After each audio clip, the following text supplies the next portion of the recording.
रैदास जी जाति के मोची थे, जूता सिलते थे। उनके पास एक चमड़े का, क्योंकि जूता सिलना मतलब उनके पास चमड़े का काम था, तो उनके पास चमड़े का एक पात्र था, उसमें पानी भर के रखते थे। चमड़ा धुलने वाला, मतलब चमड़े को धुलना पड़ता ना जूता बनाने के पहले, तो रैदास जी जूता बनाते थे तो चमड़ा धुलते थे, तो जिस पात्र में वो चमड़ा, उसे बोलते कठौता। फिर कहावत चालू हो गई कि मन चंगा तो कठौती में गंगा। तो उसे में चमड़े धुलने वाला पानी, एक राजा वहां से निकला, तो राजा ने बड़ा नाम सुना था रैदास जी का, तो उसी गंदे पानी को उठा करके उन्होंने दे दिया। संत थे, दे दिया। राजा को लगा अरे राम राम, ये पानी है। नहीं पिया, और पीछे कोई श्रद्धावान भक्त था, उन्होंने पी लिया। तो जो पी लिया उनको बहुत भयंकर रोग था, पीते ही रोग समाप्त हो गया, काया सुंदर हो गई, दिव्य शरीर हो गया। अब राजा चरणों में गिर पड़ा, महाराज ये पानी सामान्य मान रहा था मैं, पर ये सामान्य नहीं है, कृपा करो मुझे फिर दो। बोले अब नहीं मिलेगा, अब जाओ, अब ये तुम्हारे लिए तो गंदा पानी है, इसलिए अब ये गंदा ही है तुम्हारे लिए, अब तुम्हारा नहीं जाता। राजा को नहीं महत्व दिया। एक बार कोई भक्त गया तो रैदास जी ने कुछ पैसे दिए, भैया गंगा जी जा रहे हो, ये मेरे पैसे और गंगा मैया को दे देना। थोड़ा सा प्रसाद दी, थोड़ा सा फूल दिए, थोड़े से जो भी दिया।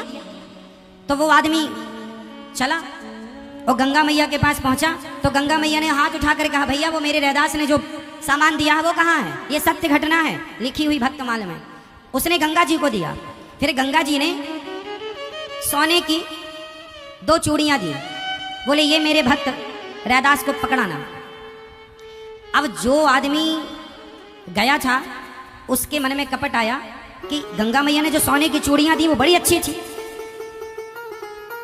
उसके मन में पाप आ गया, उसको लगा कि उसे थोड़ी पता कि गंगा मैया ने कुछ दिया है, तो उसने भैया बाजार में वो चूड़ियां बेच दी। और चूड़ी जब बेचा तो वो चूड़ी इतनी अनमोल थी क्योंकि गंगा मैया ने दिया है। अब वहां के राजा वहां का सुनार जो लिया, उसने कहा महाराज राजा साहब मैं रानी जी के लिए सुंदर चूड़ियां लेकर आया हूं।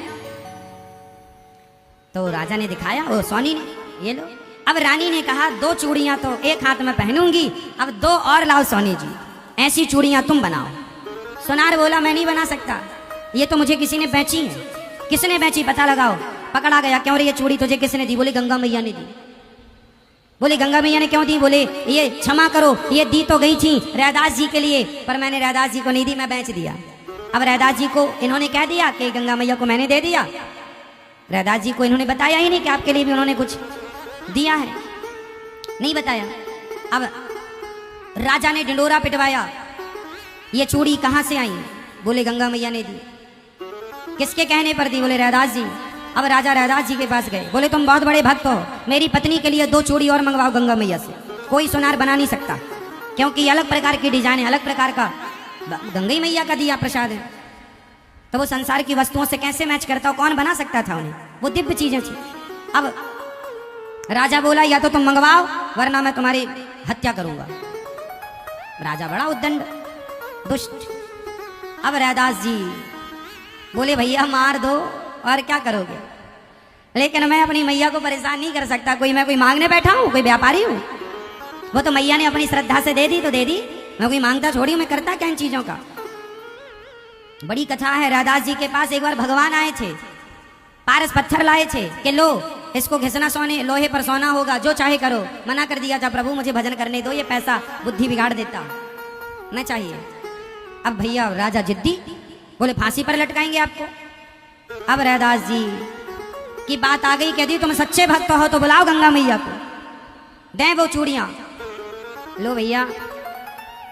तब रैदास जी ने गंगा मैया को पुकारा, हे माँ ये मुझे मार दें इसका गम नहीं है, लेकिन आज ये मेरी भक्ति पर आंच आ गई कि आप भक्त हो या ऐसे ही हो। तब उसके जो कठौता था जिसमें गंदा पानी भरा रहता था, सबके देखते उसमें गंगा मैया का हाथ प्रकट हुआ, और फिर वैसी की वैसी 2 चूड़ी लेकर के गंगा मैया आई।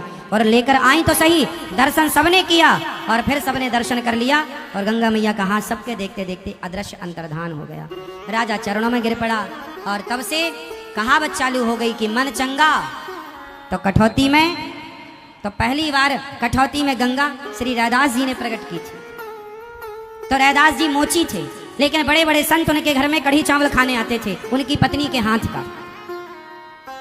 भगवान स्वयं आते थे कढ़ी चावल खाने, उनके यहाँ लंगर चलता था। बाद में भगवान ने आदेश दिया, रैदास मेरी आज्ञा है कि तुम्हें मैं धन देता हूं, तुम उसका सदुपयोग करो। तो उनके जो शालिग्राम भगवान थे